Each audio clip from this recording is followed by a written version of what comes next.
What's good, Wagering World? It's your boy, Five Star in Vegas. Broadcasting live as always from beautiful Summerlin, Nevada, but my heart is always in Houston, Texas. I'm in here with my two co-hosts, man. I got the YG of the show, the only kid that I know to ever run a sports book on the Las Vegas Strip, under 30 years old, man. It was amazing how he pulled it off, man. Hey, Cito Royale, what's good, man? Wow, what's up, Five Star? Coming off a great football Thursday. Enjoyed the last show, man. You gave out some winners. I can't believe I faded Patty Mahomes again, but hey, I can't believe you faded me. You got a little that's what. Oh my! You got a little extra confidence from the past weekend, but it's okay. Now let's get to the OG of the show. He's been with me since day one on the Wagering World, man. That's the only Sacramento Kings fan that I know. What's good, Spreaders? There are you? Man, what a start to the NFL season. If we thought the NFL was going to step back in dominance, you're absolutely mistaken, because that's the best entertainment, right? And we talked about Five Star, how crappy this NBA playoffs were overall. I mean, every game was a blowout. Every series was boring. And then NFL comes back with this. It's just like, man, ain't nothing going to compete with this in terms of entertainment. So a great game last night. And, of course, I enjoyed it even more as got a little lucky there on my pick, getting under 47.5. It lands on 47. My final point on that, that's why you got to be careful when these people read out these trends, right? Unders are 23-6 in the first 2 weeks. Well, some people had over 46. I know plenty of people had over 46. My boy Keg had over 46. I had under 47.5. So where is that trend coming from? The closing number or the end number? And so be a little careful of those trends. I'm happy to have a little luck on my side to start the season. And of course, that Chiefs -3, it should have been easier, man. I was telling Cino, these guys got to stop playing prevent. They were messing Lamar up with that pressure all day, and then they stopped rushing. I don't even know what's going on. Well, I don't know why they always do that at the end of the game, man. It's just part of the script. Yeah, pretty much. I didn't want to say it, but hey. I kind of think that, but I was telling Cino right before we started, like, who taught Steve Spagnuolo football? I mean, it's some guy like from the 60s, right? He probably learned from like Bo Schembechler or like, some really old coach, and they still trying to run these concepts from like 1970 out here in 2024. I just don't get it. He's a hell of a coach. He did a good job, as usual. They held him to 20 points, 1 inch out. They always say, the announcers, they couldn't have wrote a better script. Yeah, I know, huh? It lived up to the bidding last night. Before we get into that game, though, real quick, let's go over to tennis real quick, and then we'll jump into that. Let's get to the pass spread. All right, let's jump right in the pass. And of course, they should probably move the U.S. Open about a week before, because it gets overshadowed by NFL. And it's been an excellent tournament so far. I mean, not if you like betting favorites, but if you're for the underdogs, right, like we are here on the Wagering World. We've seen a lot of upsets, and although Aryna Sabalenka was not upset, she did not cover the spread there. And then, of course, we did see a big upset in that other semifinal with Jessica Pegula advancing past Swiatek. And I thought they said this U.S. Open court played faster this year. Maybe that helped Pegula a little bit. But regardless, it's Pegula versus Sabalenka in the finals. It's going to be great. What did you see there as Emma Navarro got the cover against Sabalenka? I thought she was going to win the match because, Emma does those type of things. She's the type that she'll break when she's like right at the brink of defeat, and then when she gets that break, she wins the tie break, and then, kind of overpowers her opponent in the third set. But her and Sabalenka are peas in a pod. It's just that Sabalenka's just a little bit, stronger, just a little bit, faster, just a little bit of everything. But she's the American version, in my opinion, of Sabalenka. She has a really good power game, man, and she has a bright future, and she seems like a really determined girl. So I think this won't be the last time we see Emma Navarro in this spot. I did get the cover. I told you guys to take the 5.5 and the 4.5. Both of them end up cashing on that one. I shot for the second set, live after she got broken at like plus 400 or something crazy like that. And she almost got it for us, but she didn't. But really good match by Sabs. I picked Sabs to win the U.S. Open. I'm not changing off that. I don't think Pegula beats her. I think Pegula is having a really good run late in her career. People don't No, but Paguli's 30 years old. She's been playing tennis forever. She used to be one of my favorite fades years ago. They used to smoke her when she was like on, playing 250s and things like that. But she's worked hard and, probably has access to some really good medicine with her dad owning the Buffalo Bills, right? And having the trainers and things that they have access to over there. But I think that's her game has kind of coincided with her dad buying the organization with her, game kind of, changing and getting better. But props to her for fighting back last night because I thought that my girl Mahova had her, but Mahova's body just will not keep up. She got hurt in the second set, like something was wrong with her back. And after I saw that, I was like, oh, she's finished. Right? Like game 8 of the second set. And the next game she would have had to serve, and she got broken, and I knew it was over then. And then she got broken on the next serve, and it pretty much was a wrap. But I took her first set. Me and Ski were over there at Westgate at the old school trap over at Westgate watching the game, man. And shout out my homeboy Troy, man. He watched the show all the time. He pulled up on me too from Philly, man. He's a big time Eagles fan. I know he's watching the show right now. Well, so Troy, me and Hakeem, and I gave Hakeem and Troy Muhova first set, and we cashed on that one because I knew Muhova how she plays. She's gonna come out, ready. But Pagulia persevered and good job by her. But I think this is Sabalenka's tournament to lose. What you think, Sino? Can't go against you. Queen like that, man. 5-star. And to be honest, I only follow you. I know you've been watching a lot, and I've been covering baseball, and I knew the NFL was about to start. So right. I'm like, I'm really, really focused on this. So I've been following the guru on it, man. But yeah, me personally, from what I just Sab's automatic for me. I don't see her losing this 5-star. Nah, I don't see her lose Pagulia. What you think, Spread?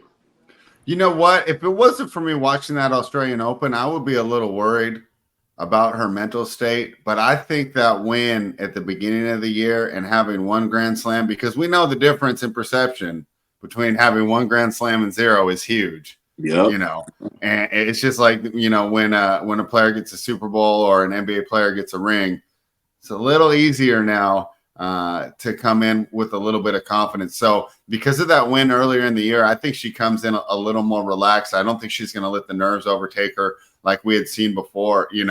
I've seen a lot of semifinals where she crushes up into the quarters and then just falls apart in the semis. Doubt we'll see it here. Unfortunately, I think the books, right, have about the same idea as us. Yeah. What's that, minus 300? Yeah, I mean, if you're going to get involved, 2-0 sets is the way to go, in my opinion. What's the game? So even 2-0 sets is minus 125. Overall, she's -4 and minus 300. So I think -4 is a lot because I think she's going to break Pagulia anytime she really puts her mind to it. Because Pagulia's serve game isn't reliable, So. Yeah. Pagulia's I could see it being one of those ones where you take the +4 and it's a 7-6 in the first set, and you think in your set, and she loses the second one 6-1, 6-2. 6-2. Yeah. So that's why, as much as I usually, like we did with Emma, I usually like taking the games here on the hard courts and on faster services. It's not an opportunity for me. I'm actually probably just going to stay away. I think the -300 is right. Yeah, I probably the best bet. Spread would probably be Sabalenka first set and just going and steal that early money because she's been mowing girls in the first set. Mm-hmm. So I think that, and we know Pagulia's going to come out there shaky, beginning of the set, first time in a major in New York. Like she's going to be nervous when it starts. So I expect a lot of errors from her early, and she just don't have a game to play with. Sabalenka, man, don't get me wrong, this is sports, so anything can happen. But I don't know. Pagulia she caught Swiatek at the right time. Swiatek is going through some things, as we know. You can tell by she's been playing. And I've always considered Swiatek a clay specialist. I think her career is going to be very much aligned up with Rafael Nadal, where she's so good. Of course, she'll steal a major, every 2 or 3 years and get one that you didn't expect her to get because maybe the favorite gets knocked out and she gets the right type of matchups and she's so good that she can make it happen. But much like Nadal, I think that her dominance will only be at the French Open. She's going to struggle at all these other tournaments, man, because she wants to set up that shot. She's so impatient. She wants to hit winners. And the only time she gets time to sit up and hit those winners is, spread, and is when she's on that dirt where it's a slow bounce. It's too quick, and she's still trying to turn it over. She likes to hit the back of the line. That's so I take. She hits the back of the line when she's on her game, and she's trying to hit the back of the line on grass and hard courts, and she just doesn't have time to set up like that, man. I'm big on Swiatek, and one of the things I like about her is ability to switch from offense and defense so seamlessly, right? She's a great defensive player when she needs to be. Now, what I've taken away from watching her this year is she will grind it out against some of the power players and against some of the pushers. She'll go ahead and be offensive. But when I listen to her continually complain about the length of the schedule, this girl's worn out. She's simply worn out. And she's wearing herself out, spread. It's not the schedule. What's happening, because she doesn't have to play as many as she. Look at Ryder Kunu. She barely plays. You know what I mean? Like, you don't have to play all of those terms. What it is, she's one of those people who is borderline psychopathic when it comes to winning, man. She's like, she wants to win so bad. And now the pressure's on her from being number one, and she doesn't want to let that go. She feels like she's failed herself the moment that she's no longer the best in the world. And she has to take a step back. She needs a boyfriend. Like, she got to get her a boyfriend, man, and start hanging out a little bit, man, because I think for us, it's easy, though. Here's my plan for Swiatek. Ignore Australia, right? The second one Australia's done, I'm betting her all the way through the French. Right. Because she's early in the year. She's got plenty of energy. She's going to crush in Doha. She's going to do great in Indian Wells. She's going to do great in Miami. She's going to crush that clay circuit. She'll probably win 2 of the 3 tournaments she enters. And then as soon as the French Open's over, I'm done with her. Like, I just stay away from her matches because I think she just wears herself out. You could be right. It could be more mental than physical. But we've seen a decline. If you watched her play at Doha compared to what we saw here, I mean, it's not even the same person. Player. It's not even the same.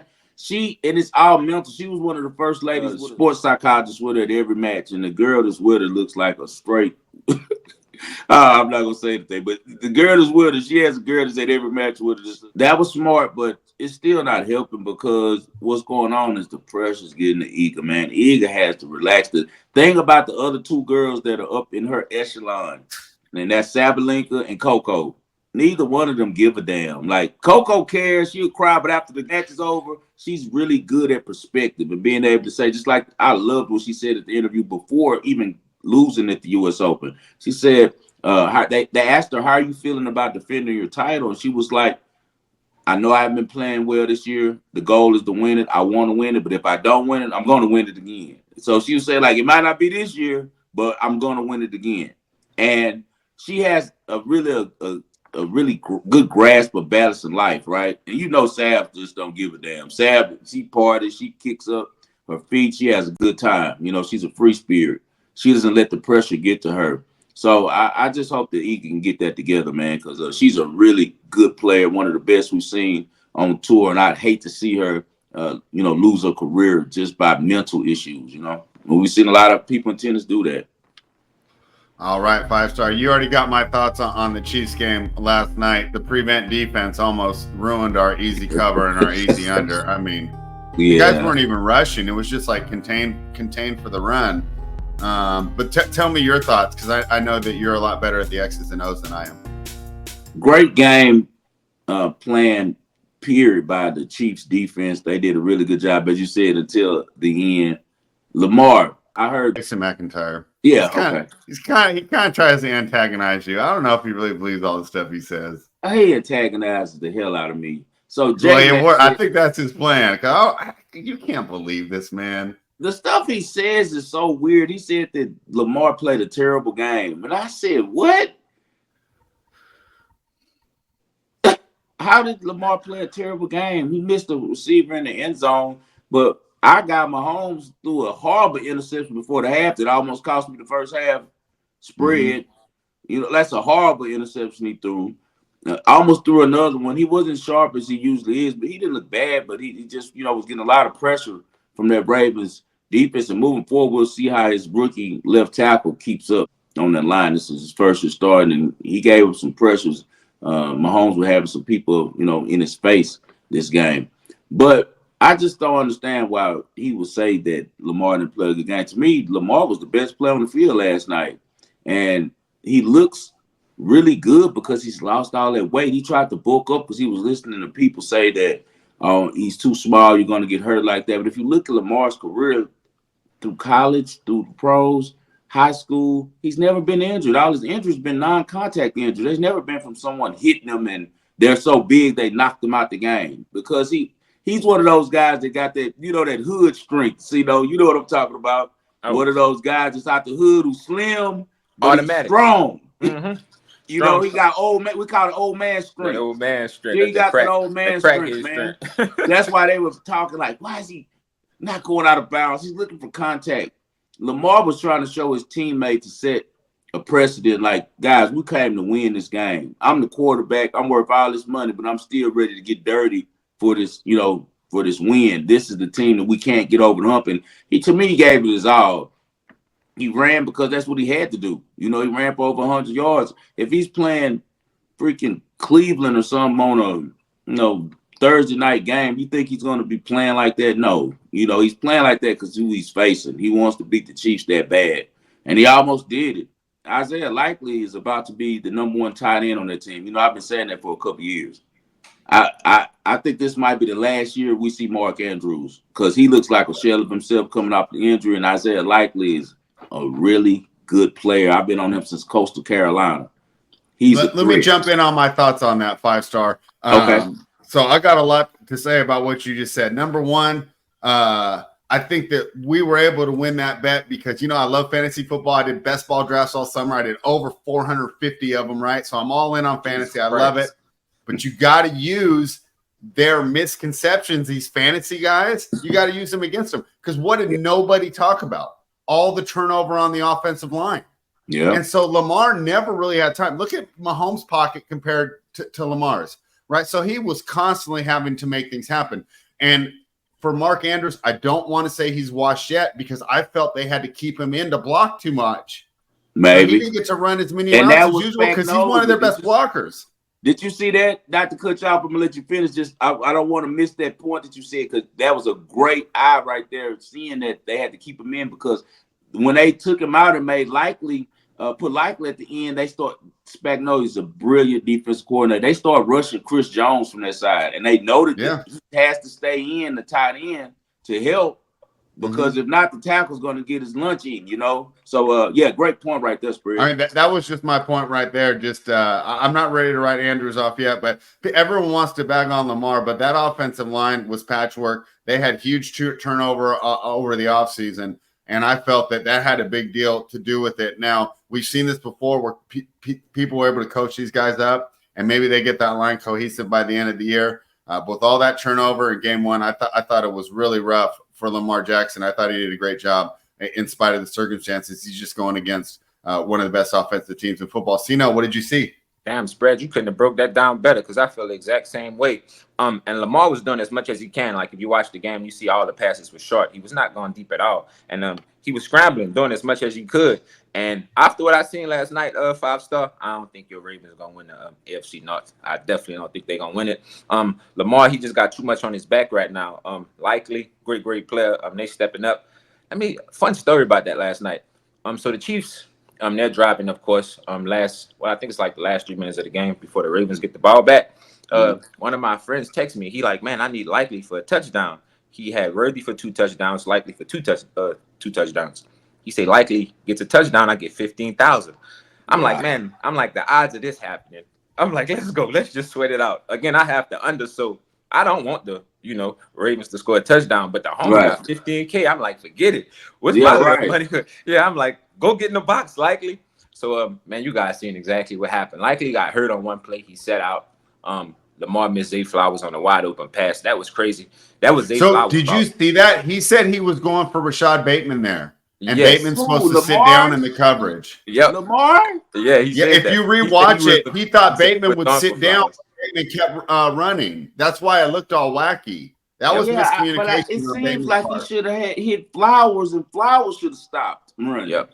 But see, that's why, boy, IQ is everything. Finish your story, Yeah, Flowers was wide open, so Likely comes back in, and Lamar throws the ball to him, and boom, touchdown. I'm like, wow, the homie just won 15K. And then, they went back and reviewed it, and it was like the KD. a foot, a toe, like Yeah. on the like what was that? I But didn't even watch that part. So, when he caught the touchdown, I just turned the TV. I was so pissed wow, off. When I oh checked well, my account, I said, "Damn, I won." I was so ticked when he got the Likely was catching everything. And I've been like I said, I've been watching him since Coastal Carolina, and he's really usually one of those tiptoe Tommy. What did AB used to say? Baby had a little saying for that about when you're on the sidelines, man. But anyway, he was really good at getting his feet in at Coastal Carolina, and he's just a really good player, man. I think Lamar and him have a really good feel for each other on the field because Lamar's kind of like a backyard quarterback at the end of the day, and Likely is a backyard receiver type that he's going to break off, and he's big, he can make all those moves in open field. He has a chance to be a really good player, but overall, I'm very happy with the results. As you guys know, I had the Chiefs first half money line -1.5 first half. The Chiefs for the game -3 plus 105. I had the Chiefs -2.5 -120 money line. I had every way but loose. And I almost took them when they went down 7-0. But when I saw the line, I knew they were going to win. It was +115 put live. I'm like, I'm one and a not half. mad. Yeah, I'm not. Yeah, they already knew what was gonna happen, man. The Ravens had too much money. The whole Westgate was going for Baltimore. It was quiet every time Kansas City did something. Because what's going on is the books are smart enough to know there's a lot of fatigue. They did the same thing with New England. There's a lot of fatigue with Kansas City, and they can use it to their benefit with these lines, man. All right, man. Let's jump into the present. We got a long slate of games. Let's get through them fast. Yeah, let's do it tonight. I got nothing on tonight's game. You guys can break it down. I'm just purely an NFL fan tonight. I think it's weird betting these games internationally, especially to open the season. It's even different than them going to Europe here. So too many unknown factors for me. I'm sitting on the sideline. Are you getting involved in the Packers and the Eagles tonight, 5-star? I was looking at the first half with the Packers. I'll probably still play that, but for the game, the numbers and what I'm doing with my research is telling me that the Eagles are probably the play. But like I said, I'll be sitting out watching it, waiting to bet live. It's too many factors going on with the Brazil, with the turf, with the smoke, with the travel. So when it's not like these guys are lining up, and it's just a game in Lambeau or a game in Philly. So with that said, I lean first half Packers. I haven't made an official play yet. I haven't put it in, but for the game, I lean Eagles. So, when I watched last night, I felt that game was indicative of what we're going to see from the teams this season. Another reason I'm not as interested tonight is no matter what the result is, I'm not going to take too much away from it because of all those factors. Packers have taken a little money. You could have got +3 earlier in the week. It's down to +2. So obviously somebody likes Green Bay and Jordan Love. What are your thoughts on this one? 5-star. Like, he loved Jordan Love since last season. He put me on Jordan Love. Great player. Jalen Hurts, like I said on last show, I think he's still going through it mentally. Eagles, they didn't bought in a new OC from the Cowboys. Kellen Moore. What they really brought in was Vic Fangio. I mean, that could change everything there. Huge upgrade there on the defensive side of the ball. Yeah, and also Green Bay too. They got some defensive shakeups. So I don't know, man. In that game right there, I really don't have no output. I just, like I said, take the under. Them guys gonna ground and pound, try to get the hell up out of there. You like the under? What's the under? 49? Yep, 49.5. Oh yeah, I like that. Yeah, that would be the play I lean toward. What's the first half over under? 24.5. I'm guessing. Let's see. 24. I see right now on Bet Online. 24. Okay. Yeah, we have 49.5 as seasons for the for the full game. Yeah, I got 49.5 too. Yeah, and on the half we have what we have for the half 25.5. Okay. Yeah. 5-star, I'm fine being just a normal football fan tonight, just watching and enjoying it. But tomorrow, really good quarterbacks. I really like them. Yeah, because I might as well get up early and start enjoying this action tomorrow morning. I listen to Jay Money Show, so I already know where you're going here. But talk to me about Michigan +7.5 versus Texas. I would do the thing that 5-star is known for doing, and that's being about the underground and the underdogs. And Michigan is +7.5. The whole world loves Texas. I like Texas. They're the best team probably in college football right now. It's between them and Georgia, man. But this is why they play the game. And with that said, I do not want to trust Steve Sarkisian giving up that many points on the road. This is an overreaction by the books, man, to Texas beating a really soft Colorado State team. You saw Jay Norville was out there tripping. He was put hiding behind. Had somebody hiding a hoodie over his face and stuff like Texas was stealing signals. So maybe he was trying to let you guys know that Texas is stealing signals when you come there. So I don't know if they were stealing signals or not, but I know they won't have that ability to steal Michigan signals in Ann Arbor at the Big House. Sharon Moore is a first-year head coach, but he still has a lot of experience. Remember, guys, last year he coached 6 of the games for Michigan because Harbaugh was out. He went 6-0, and in those games, he played some really good competition, including having to beat Ohio State to get to national semifinals. Michigan's defense is also really good. Their pass defense is excellent. They got the best corner in the country in Will Johnson. And then they got one of the best defensive coordinators in football, period, in Wink Martindale. Wink Martindale was a great DC for the Giants and for the Ravens, and now he's running things up in Ann Arbor.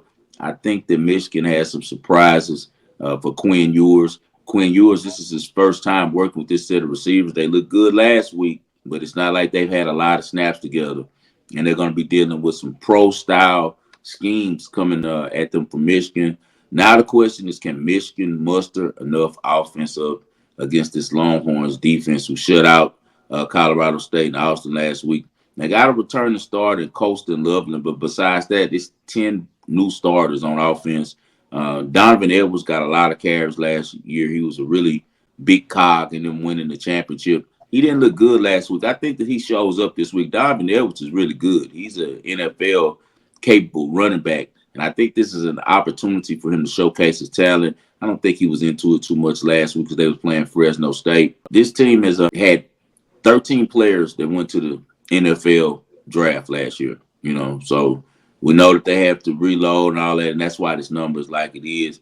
But also with that said, Texas defensive front lost their 2 best players, Byron Murphy and Tavondre Sweat as well, both for first-round draft picks. So we don't know for sure if Texas can shut down Michigan's offensive line and running game the same way they did Colorado State, because you're dealing with a completely different level of talent right there. Wolverines also have won 23 straight games, man, at home. That's a lot of games they've won at home.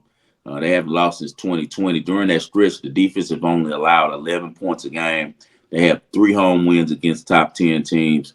I know the Longhorns are feeling good. 46 of those players were on that team to beat Alabama. That's kind of what turned the corner for Steve Sarkisian and this Texas program. But if you think about it, before that, Texas was not a good road team. So I just think that Michigan finds a way to ugly this thing up. I think Sharon Moore uses more of Alex Orgy than people think. I think he gets in the game to have some run packages, some trick plays. I think Michigan just does enough to stay in this game, and I think their defense keeps them in. So give me Michigan plus 7.5. I'm gonna be contrarian on this one, man. It's me against the world on this one, man. So it's us versus the machine, and now it's me versus the world. So give me Michigan plus 7.5. I'll be the only one on that island. So you were driving that Michigan bandwagon last year. Are you? And that's why he not gonna be the only one on that island. Michigan. Yeah, you're not about to be on that one. And Davis Warren, he looked real good in his debut, man. Starting in Michigan and 5-star. I think if he played the same game, they avoid turning the ball over and stuff like that. They continue that trend at home and they gonna win. You think they can win straight up? Hell yeah, money line. Hell yeah. Well, if my little bro said Watch. money line, I'm Watch. going money line too. We're going to drop a little something on that money line. Watch. But remember, guys, when we do money line in the spread, I always make sure that you double up on the spread so that you can make a profit at the end, regardless of the results. Yeah, and Michigan taking a little money. I see them down to plus 7 offshore. I see a plus 240 on the money line. Let's continue with these college football breakdowns. Oregon, 44-point favorites. Looked a little disappointing last week, but the public, or at least the way these lines are moving, believe that Oregon is going to bounce back. They're 21.5 against Boise State. You could have got 19 earlier in the week, so I don't want to say it's the public, but people are moving this market towards the Oregon Ducks. 21.5, past 3 touchdowns. How are you approaching this one, 5-star? Man, I'm taking Boise State. They have a really good history against Oregon. They're 3-0 straight up against Oregon, and the football, history of the two teams.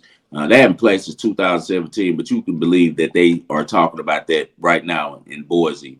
about that they've never lost to Oregon before. It's a matchup of two undersized quarterbacks. Maddox Matson for Boise State. This is his first year start for that team. He did pretty good last year, spinning it.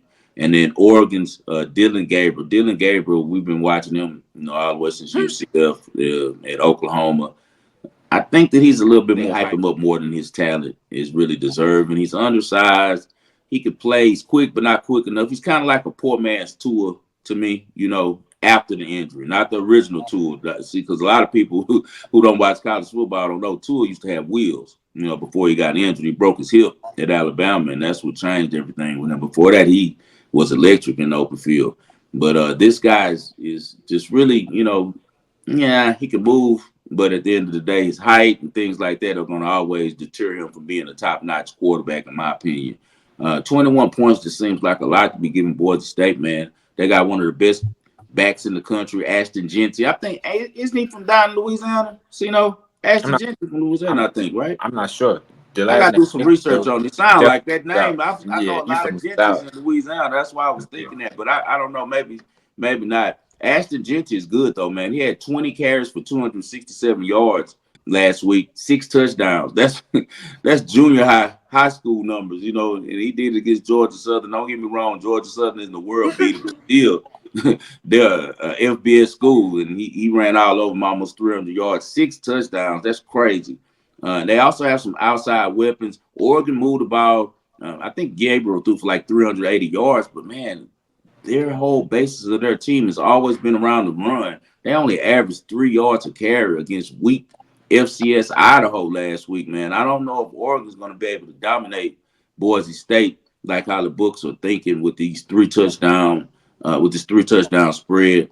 Spencer Danielson is the new coach for Boise State. He's a defensive guy. He became the coach last year, like about 4 or 5 games into the season, ended up losing the interim head coach label and became the head coach this season because they won the conference with him leading them. And I think they have a very good chance of doing it again. Spencer Danielson is a defensive-minded guy, man. And I know he cannot be happy with the showing they had against Georgia Southern. So I think that they'll play much better than they played last week. It's tough going up to Autzen and winning. We know that Eugene is one of the greatest environments in college football, but I just think 21.5 is too much against a Boise State team who won't be, lacking confidence going into this game, especially offensively. I think that they can at least backdoor and cover this game. So give me Boise State plus 21.5. So, how are you approaching this game? Just wanted to point out, I'm seeing a little buyback offshore right now as on Bet Online, Boise State down to 18.5. So, someone must have come in heavy on Boise State this morning. Yeah. I'm like 5-star. If you watched the last game they played against Idaho, Oregon, they had to work way too hard just to get by those guys. And the O-line didn't even look too good. So Boise State 21 points. I'd be right with 5-star with that one. I lean that side. Keep it moving because we have a lot of games to break down.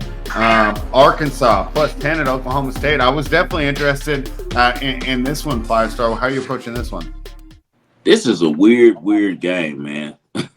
You got 2 teams that like to score points. One of my favorite coaches over there at Oklahoma State. I'm a man. That's my guy right there, man. So he's there. They got a really good running back. Arkansas really was a test. We saw them play against, lesser competition last week. They have a really good quarterback who came in actually from Boise State. He's kind of looks like a Vince Young type of player, 6'6", elusive, fast. How good can Taylor Green complete passes, though? That's going to be the key to this game.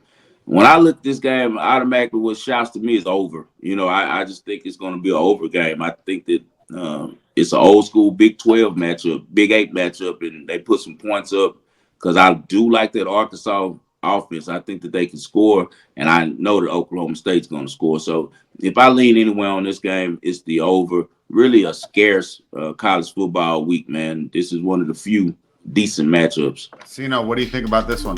I don't know. They pounded the Buff UAPB 70-0. that was nuts. Taylor Green, he ran for 2 touchdowns also. I don't know. I'm like 5-star. This team moving the ball like that, they putting up points like that. Wow, we roll with the over. Speaking of rolling, you guys ready to roll into Sunday morning as the NFL season kicks That's off what for we want to talk. everybody? Yeah, let's talk about it, baby. The All entertainment. right. Here's what I got for you. This one I've been bouncing back and forth on 5-star. I bet Dallas earlier this week. I'm thinking about buying out, and then I kind of felt a little better about it as I continued to break this down. Dallas is catching 2.5 in Cleveland. What are your thoughts here? I bet Dallas. Do you think I should buy out? I think that this is a sit-up game. I think the dog pound, they go come to play. They sucked in the preseason. They look horrible. Nobody likes Deshaun Watson. It's America's team. This is a money grab for the book, man. I'm taking the Browns on this one. Definitely. And Yeah, plus give me money. the Browns minus 2.5. So you're thinking I should just get out of this one? 5-star just made all the sense in the world. It's a trap. Again, everybody against Deshaun, all the stuff he went through. Cleveland looked like dog shit. Like for real. To win their division, what they right in front of the Steelers. Like I'm definitely with 5-star on this one. Dak Prescott. Last year I was on the Cowboys. He showed me he gonna continue to be that same guy. I don't think too many adjustments was made in the offseason. So get off of that spread as soon as you can. And again, it's plus money. I can. The line hasn't moved. They've been taking equal money on this game. This line has not moved all week. Yeah, it's plus money. Like that's why I like Cleveland, man. That's what I kind of like, the plus 120 there. Everybody like the plus 120. Yeah, everybody do spread. Be careful on that one. They might let them play football. I just don't know if they're gonna let on a Sunday evening all those Cowboy fans eat like that. It looks too easy. You know what I mean? So it's a lot. It's a reason these books make these lines like this. We know that spread like minus 2.5 with Cleveland, as horrible as they've looked in the preseason. I don't think Nick Chubb will be back yet. Like, so what about this game makes them say that Cleveland's going to be a 3-point favorite at home? They're saying that with that they're saying these teams are equal. Essentially, yeah, that's what I'm saying. 2.5 is about. Field, I really don't know if they're equal. I know Cleveland if has this an game excellent was in defense. Dallas, it'll be minus 6. Easy. Yeah, I think so. I think so. But we got to worry about Dak outside, right? I mean, we saw that against Philadelphia last year. Going back to fantasy, right? But you play Dak at home, you're getting money. Dak on the road, not so much. I do like that Cowboys defense, though. I like this Cleveland defense too. Yeah, but I think we all talking about Cleveland defense, and we kind of leaving out how good the Dallas defense as well. And I know that we all love Myles Garrett, but I think that Micah Parsons is just as good. And we know that the Dallas can get some turnovers if they can get some momentum and get ahead early. Both teams are going to want to run the ball. I think you could also look at an under 41 here. But I want Cleveland as an official play. All right. I'm taking money Cleveland line. 2.5, man. You know, right. I just think that they're going to win. I think Amari Cooper has a huge game. You should play the money. All right, 5-star. We're gonna be opposite on a lot of these. Yeah, we're gonna be opposite on a lot of these because this is the one that I think is the trap. Okay, and it's Houston versus Indy. Right now, what have we heard all offseason? And I'm not down in Houston overall as a team, right? And I think they're gonna have a great season. But this is a divisional game. They're laying 3 on the road. So here's the one. I love the Texans when the lines first came out, right? And then just talking, one nice thing about me working in the warehouse, I get the true casual bettors, right? When I talk to my buddies, everybody love Houston. That's everybody's number one pick this week. Talk to me, though. Am I overthinking it, though? Because, I mean, C.J. Stroud is 10 times better than Anthony Richardson. Anthony Richardson might be the newest Trey Lance, right? Where he's got all this physical potential but just never played football. He's only played like 17 games since high school. And that's my problem right there. To accomplish what you're attempting to accomplish with saying that Indianapolis is going to win this game, you got to hope that C.J. Stroud is off his game. And I don't think he's going to be off his game in his first game of the year. I think he's going to be extremely sharp.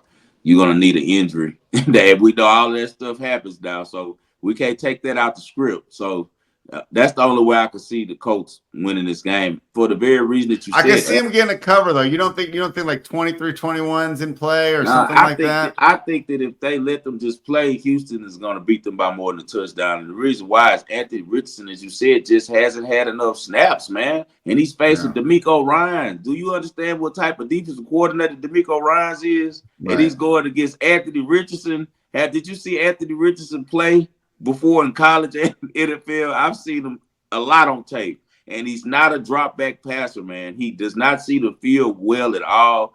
The same approach that D'Amico took with Lamar, he's going to take with him, and he's not nearly the athlete as Lamar is. He's going to blitz him quick and make a quick decision, and then have a spy that feels after he tries to escape from the pocket, and they're going to sack him over and over, and he's going to have to force the ball. Now, do the Texans play with their food? Maybe. That could very much well happen.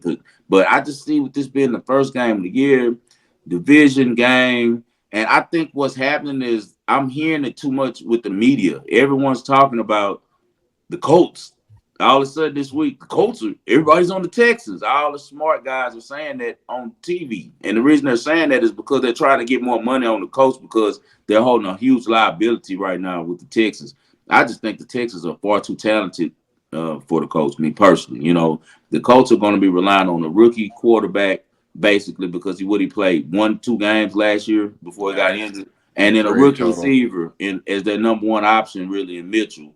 You got Pittman there, but I mean, how much does he move the needle, especially against Stingley? They're going to put Stingley on Pittman. They're going to let him follow him all over the field. So I can't see it happening, man. And this isn't me being a fan of the Texans. This is just me saying in football terms. On Dallas and Cleveland, I can see the football angle along with the books. This one, I can't see the angle for the Colts to win. Houston has had a lot of success in Indianapolis, man. A lot. The other thing is, I don't think Indianapolis has won first game of the season for like 10 years. Yeah, man. They start 0-1 every year.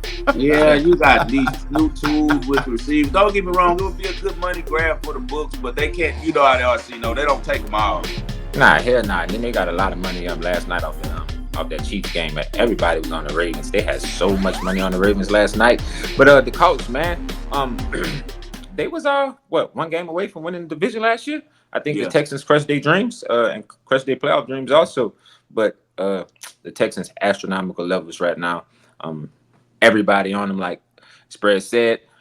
CJ Stroud up and rising quarterback. I think he's gonna come out prove his point. Why we bet against that team? Forget that number, that -3. I think it's a blowout. Let him play football. It's no matchup. You bringing this kid back out here, like he said, Anthony Richardson. He coming back from off an injury. He ain't played no games. Yeah, it's some troubles. Yeah, I think that they take advantage of with them spread.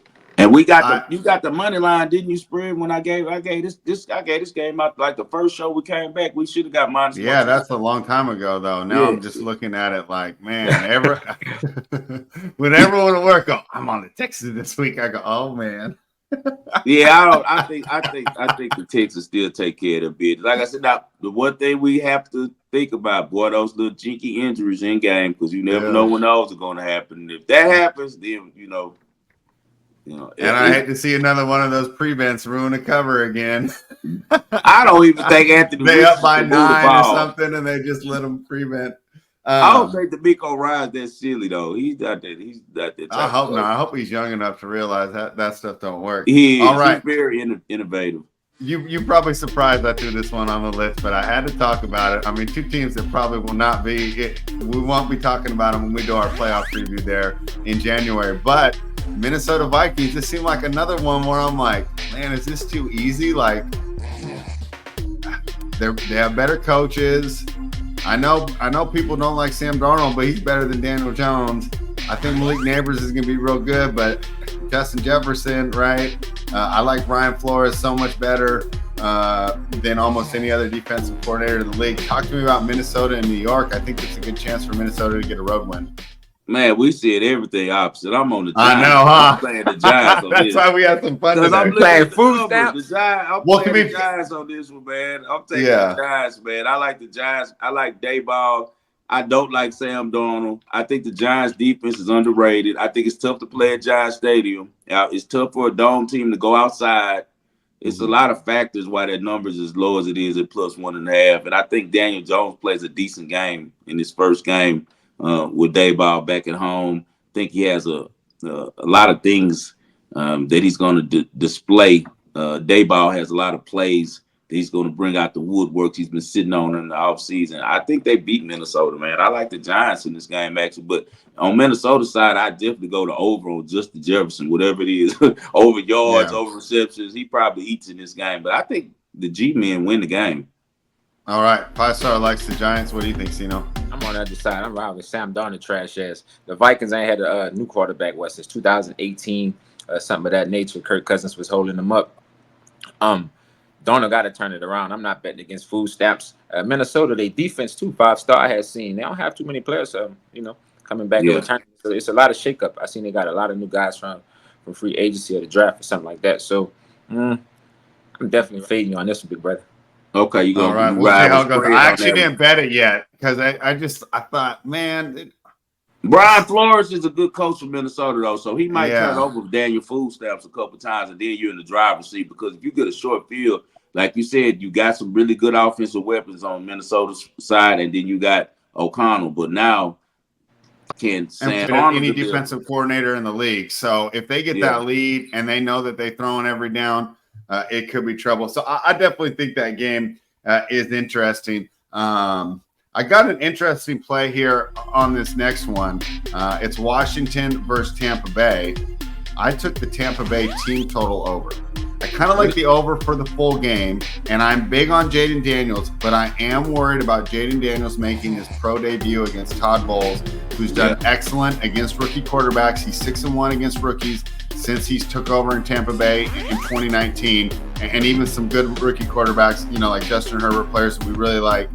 He was able to shut them down. I think it's a tough task for a player like Jaden Daniels to start his season against. But I didn't want to bet against the kid because we know one thing: when you have the athleticism like Jaden Daniels, you just can't scheme, right? I mean, I can put a spy on him, but if he jukes him, what am I going to do? So I felt I kind of took the coward's way out. I think it's going to be a high-scoring game, but I'm not high on the Commanders' defense at all. I think their secondary is terrible. You got Mike Evans, Chris Godwin. You got those veterans there. I think Baker will still be able to put up some points. So I took the team total over 23.5. But I want to hear your thoughts on this whole game.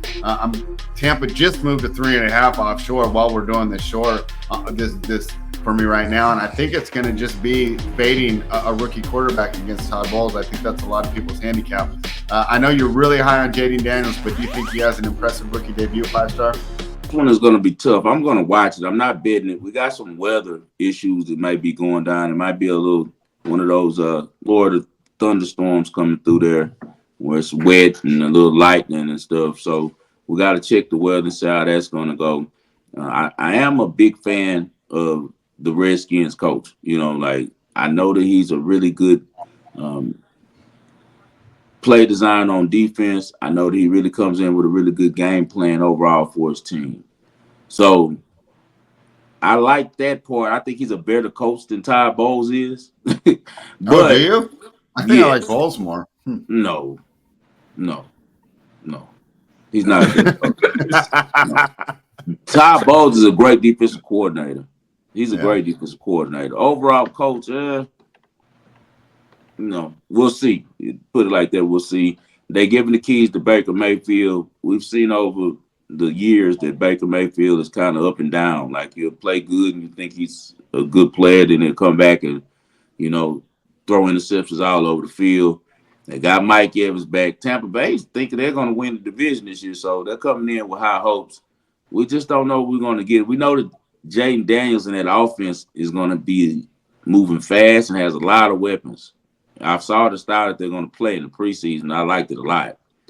This is a tough one, but I'd probably lean, if I had to take a side, I'd probably take Washington in the points the first half. I'd probably go with the Redskins in the first half with the points, just strictly because, like I said, I'm a big fan. I just want to see how he does. I think that Dallas defense was really talented, and Micah Parsons is one of those players where he makes what kind of job he did in Atlanta. He did pretty good in Atlanta, but they had a stud D line there too, and they don't got that no more. Man, crazy. Dan Quinn was a great coach. No, he did a great job, but I Yeah. can't remember their names off the top of my head right And now. But before that that, he front won the four Super for Bowl with Atlanta, Seattle. yeah, he did. He did Yeah, right. he's a good coach. Todd Bowles can't. Todd Bowles does not match up with I Doug. think Todd Bowles got a lot more to work with, though. I think that Tampa Bay defensive roster is a lot better than Only Washington's thing defensive why I'm roster. worried is because Jay Daniels a rookie, but this is a new age in football now. And if they open up their playbook and let him run those LSU plays, which a lot of coordinators do now, they let them just run their college plays, so it's easier Yeah. for them. They let him do that, he gonna eat because that's just the type of player Jay Daniels is. He's like Lamar, man, he's a better thrower than Lamar though. He's fast like Lamar, but he can throw better than him. No. Like Yeah. way better. Like he's gonna throw it deep and on the money. So man, I'll be careful on this one. I think I lean the Redskins just Well, that's because of why I just Dan took the Quinn. team total because I didn't know how to approach it. But I look I at that don't know. What's secondary. the It might team be the total worst for the secondary in the Bucks? league. What's the team total for the Bucks spread? 23.5. So both teams 23.5. No, Washington's like 20.5 because the total's at 42.5. It might have dropped a little. I might have got a worse number. What's your opinion on the Cino? Everybody gonna be saying butterflies. They betting against Jaden Daniels. He come from the biggest conference, the SEC. Played in front of hundreds of thousands of people. Man, kid gonna go out there and do his thing. Y'all seen Lamar Jackson last night. Football has changed so much, and I'm like 5-star. Big brother said it the best. If they go out there, let him run some of his plays from LSU, and he comfortable. Oh man, money line. He fast, spread. I don't think you know how Did fast I Jay lose They both you Daniels guys? is, said bro. Michael There we go. Vick When on he bursts in steroids. the NFL, he's gonna be like Lamar getting like 20 yards every time he gets through the line, bro. That makes a difference at the final number because now you're Mike getting in Vick field goal 2 times. range each time when he makes these runs, you know? And it's not like they don't have a good receiving core with the Redskins as well. And they just picked up Zach Ertz. So I don't know, man. I like the Redskins. I'm sorry. I like the Washington football team, Commanders, Yeah. whatever. Commanders. Whatever they are. All Maybe right. it could be Well, the we had a Redskins. fun show today. We're going to have some fun on Monday. Let's see where we go. Now, to be fair, we can both win here. Everything. Yeah. We can both win here because all I need is Tampa to put up points. So that's what I'm betting on in that one. Last game I did not play. I think I can make a good argument for both teams. And it's Pittsburgh traveling to Atlanta to take on the new look Falcons. Kyle Pitts, man, more injuries, man. Everyone just keeps waiting for this guy to break out. He's not going to be here in week 1. We don't want to write off the season, but I think that's definitely a big handicap going into this game because it allows Mike Tomlin and the Steelers to put more attention on Drake London and Bijan Robinson here. I love myself some Mike Tomlin. I'm a big Steelers guy, but I couldn't pull the trigger here because I'm worried I'm underestimating the addition of Kirk Cousins to this offense. They've had, I know we talked about who was the worst quarterback last year, but what was his name? The kid, he was Desmond Ridder. Bad last year. One of the worst in the league.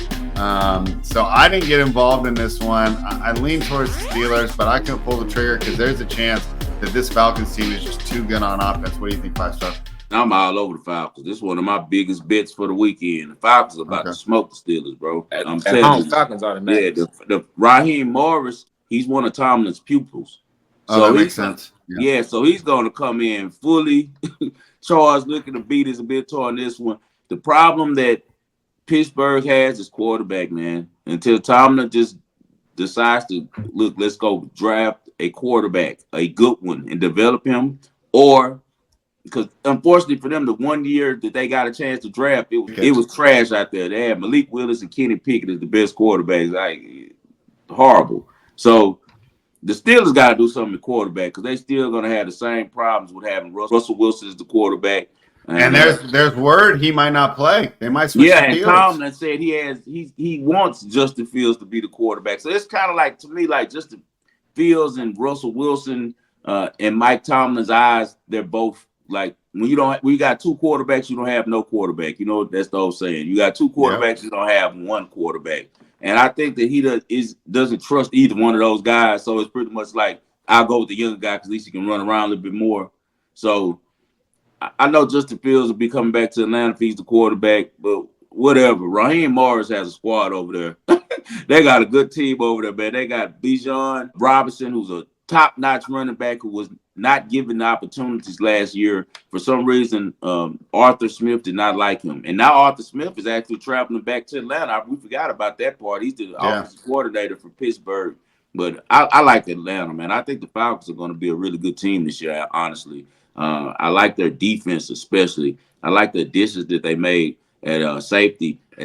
They added Justice Simmons to go with Jesse Bates. That's an outstanding safety duo right there, man. And then, as you know, AJ Terrell is a really good cornerback as well.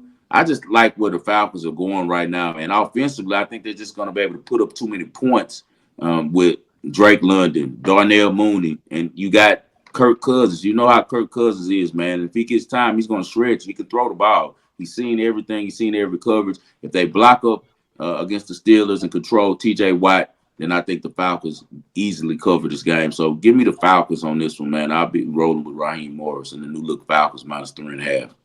Dino, as a proud member of Team Tomlin, that breakdown was tough for me to hear. But how are you approaching this one?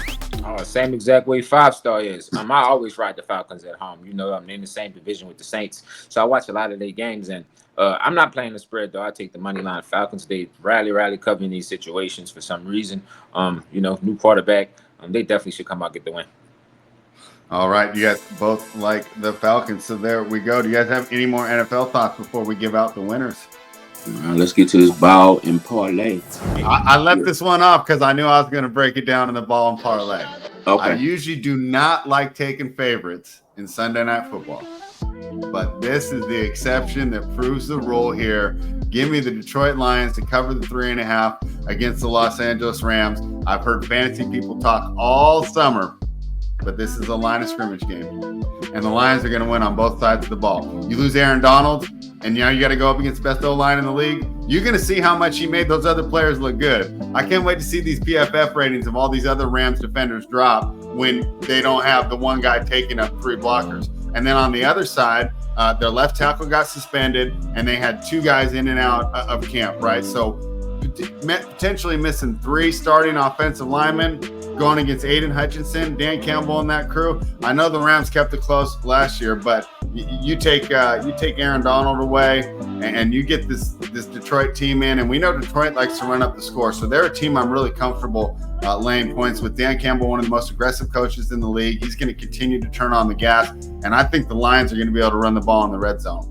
And when you're able to run the ball and punch it in from the red zone, I don't know who's going to get them. I don't know if it's going to be Gibbs. I don't know if it's going to be Montgomery, but someone's getting in that box every single time they're in the red zone. I think the Lions are going to put it on the Rams, and you're just going to see them win both sides of the line of scrimmage and both sides of the ball. Like that. What you got, Sino? We talked about this earlier in the show, and you know I'm a numbers guy, I'm a books guy. I'm not even going to overthink this. The Cleveland Browns. It's no, man, look, again, I was on Dallas. Dallas as an underdog, man, I be giving y'all so many jewels. Dallas as an underdog, they don't win. They don't never win. Like, they don't cover, they don't win. And again, they gonna open the season. And Dallas is a 2.5 point underdog since what I think is my numbers. Let me see real fast. Yeah, since October 2022, Dallas as an underdog, they ain't never covered. So why would I change that? So easy money. Browns, we ride the numbers just like that. They think Deshaun Watson is, done. They think that Browns team is terrible. I think Deshaun have a great game come Sunday. So we see back on Monday where we at with it. I mean, that would change the landscape of the NFL. If Deshaun Watson looks good against the Dallas Cowboys, I know it would be at home. But if you put him back as a top quarterback, I think that changes everything, because everything I heard all summer, people writing him off, people thinking he's done. And if he were able to bounce back, that would change everything. 5-star, what you got for us? Hey, man, I'm in the NFL with you guys. We're all excited about Sunday, man. Easy play for me, man. I'm on the Los Angeles Chargers -3 versus my Las Vegas Raiders, and against your Oakland Raiders spread. Yeah. Man, oh, this man, game, you going against my guys, huh? I got to. I'm sorry, man. The games in LA would most likely still look like a Raiders game, because the Raiders are. It will, really, not most likely. It will. Raiders are a huge fan base, man, and they're going to be in LA. They're the biggest product in LA in football, even probably bigger than the Rams. So we know that's going for the Raiders. It's pretty much a home game for them, and I think that's why the line is what it is. The NFL and the bookmakers know this.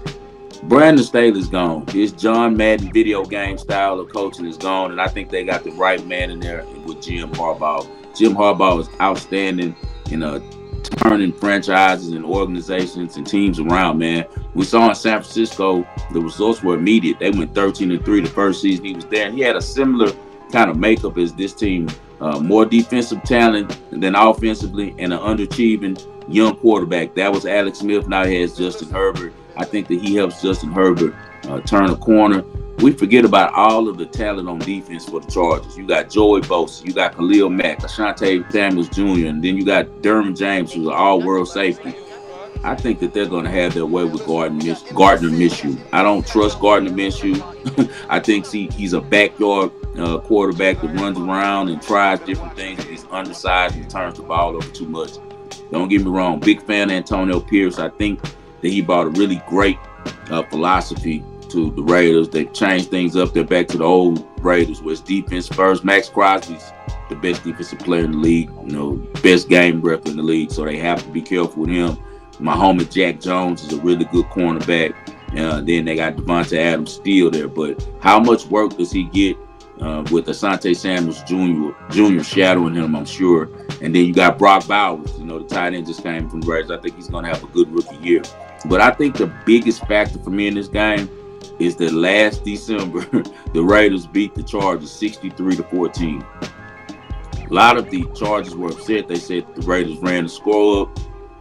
I think that this is a bulletin board material type stuff that Jim Harbaugh needs. He's going to have those guys ready to play. He's going to have his teams physical and really good on defense. That's what he does. I like Joe Alt, the #1 draft pick, a tackle. On the other side, they have another #1 draft pick, Rashawn Slater. I think that the Chargers offensive line figures out a way to control this game. He has his brothers running backs. He got John's old running backs from the Ravens there, and Gus Edwards and J.K. Dobbins. We've seen them before. They can chew up some yards. I just think that the Chargers figure out a way to get revenge in this one. I think they have a really good showing for Jim Harbaugh's first game as Chargers head coach. I give me the Chargers -3. I think the Raiders are more focused on next year trying to get Shedeur Sanders. I don't think they're really trying to win this season. Man, I'm feeling like Errol Spence against Terrence Crawford right now. I've taken so many shots during this show. He's taking some blows. That was just the knockout blow. You went against my Raiders, huh? Over there looking like Martin Lawrence. Oh no! When he had to fight with Tommy Hearns. Yeah. Oh my gosh. Okay. Wow, Star. If we get Shedeur Sanders, he coming. Oh back. My God, Jesus Christ! I got a little inside information because it was supposed to be C.J. Stroud, but the Texans wasn't going for it. You heard it here first. That's who the Raiders wanted. They wanted C.J. Stroud because him and Devontae Adams had already worked out, and Devontae was huge on C.J. He already knew he was going to be like that. Next, they want Shedeur. I'm telling you, they're going to get Shedeur. He's perfect for the Raiders brand. All right. Well, let's see what happens there. I'm hoping Max Crosby. I'm rooting for all your plays, 5-star, except for that one. I'm hoping Max really? Crosby and Christian Watson get that thing done. And I do have concerns, though. I think you made a great point. Look at what we thought of that 49ers roster when they took them over. I think they were 4-12 the year before. And Harbaugh didn't change that many players. Right. He turned Vernon Davis into a man. I mean, Vernon Davis said that was one of the biggest impacts in my life. Not just as a football player. He said, in my life as a human being.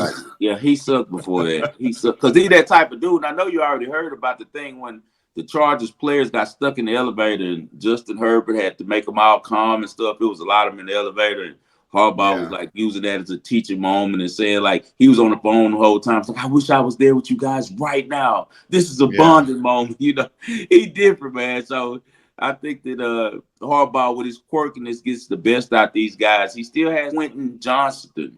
Maybe he can become what Vernon Davis was, and he can get the TCU receiver that we saw that was one of the best in the country and got TCU all the way to the national championship game, now playing for the Chargers. And also Josh Palmer. Watch Josh Palmer. I think he has a big year this year. It's a reason why Harbaugh felt comfortable letting those receivers walk like he did.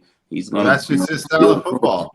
He builds inside out. He wanted to spend on his defensive line and his offensive line. He said, I can't afford to bring 4 of them back. Give me the 2 defensive linemen. Let me wreak some havoc in the backfield. and I'm not going to take one of these. Right? There was rumors Brock Bowers was going to go there. He said, no, give me that offensive lineman. And my favorite quote, he said, you guys think that we didn't get a weapon. Well, I think an elite offensive tackle is a weapon. And that's right. This guy gets it. He gets it. He got 4 of the most crucial positions that are overlooked besides real respected bettors like ourselves who know about the line and how big they are influencing the outcomes of these games and these spreads. Got Joe out on one side, Rashawn Slater. Then on the other side is bookends. Look at his bookends. You got Bosa over there, and you got a Hall of Famer in Khalil Mack. So, man, I think that the Chargers are going to take care of business. So on the bottom parlay, all of us are laying points in the NFL. Cino's going with Cleveland -2.5. Spread's going with -3.5. You caught the 3.5. I think the line's up to 4.5. Not right, spread. Is it? I caught the 3.5. Yeah, it's up to 4.5. Oh, it is 4, and I see -116. What do you suggest? Do you think the 4.5 is good? Yeah, I think they're gonna win by like 10. I think they. I don't think it's gonna be close. Yeah, I think they win by a touchdown. But you got to be careful, man. First game of the year, you got Matt Stafford coming back to Detroit. But we've seen that before in Detroit. In that game, he played about the best football game you could play last year to keep that thing close. If he even drops his level of play by 10%. Right. But he will have a healthy Cooper Kupp and Pua Nakua going. Yeah, but is he going to have time to get it to him with that patchwork line? I think losing that left tackle is big. That is huge. That is. Yeah. How do they respond? As you said, first game without their leader, Aaron Donald. Guys, it's been a really great week. This is hold on, 5-star. Okay. Let's do something fun, man. Since we all are on some favorites, let's do a teaser. Let's tease all our plays, man. On a.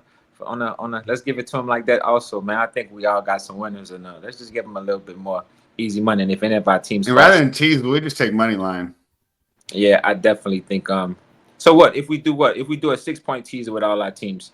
What we get? I'll do a money line right now. So Chargers -160. Browns, where are they at? That game going to be wild in the books. Browns are -140. Yeah. -210. I put it in for 100. It's 311 plus 311 there. Oh, that's good. 3-1. That's great. 3-1 on the money line. We can money line them out. Let's do that.